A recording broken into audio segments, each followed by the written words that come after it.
So one of the topics that my opponent has talked about is the suicide, how accessibility to guns has an effect on increased suicide rates. However, I have two very good examples that go against that. Two countries such as Lithuania and Japan. So first of all, in Lithuania, from Pokhan.org, I state that Lithuania has one of the world's lowest gun ownership rates, about 0.7 guns per 100 people. But its suicide rates, by any method, was 45.06 per 100,000 people. We can see that by increasing gun control, that won't affect the rates of suicide because people won't comply with that law. Another example is Japan, where the officials in their government have made it extremely difficult to obtain a weapon. Only people who are dedicated will obtain a weapon because you have to go through multiple tests before being able to get a permit to take a test. And then even after that, you have to pay a yearly fee to keep your license to keep your weapon.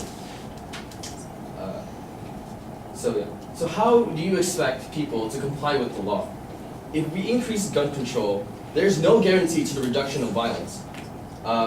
That's because there's no enforcement and people just won't comply. That is why the answer to reducing gun violence is not increased gun control. The opponent does not give any guarantee to how it will reduce violence.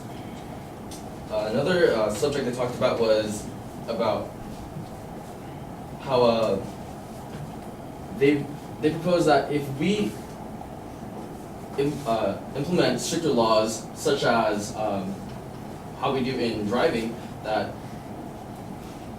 the increased amount of laws will reduce violence, but that just isn't it. Example of this also is that gun control is very ineffective in the way people act. Another example is let me restate that.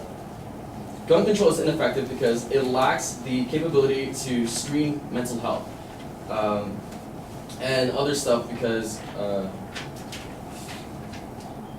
I'll just give the example, sorry. In 2007, Virginia Tech student Seung-Hyu Cho shot and killed 32 people and himself at his college campus. Cho was not supposed to be able to buy a gun due to a history of mental illness, but the correct records were never sent to FBI's National Instant Criminal Background Check System. Yeah, and we must focus more on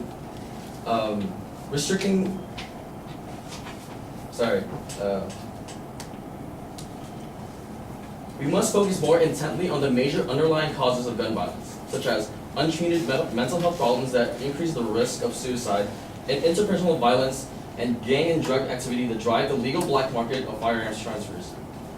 Also, the lack of economic and educational opportunities that lead to cycle of poverty and crimes. The reasoning that gun control decreases gun-related crimes is a logical fallacy.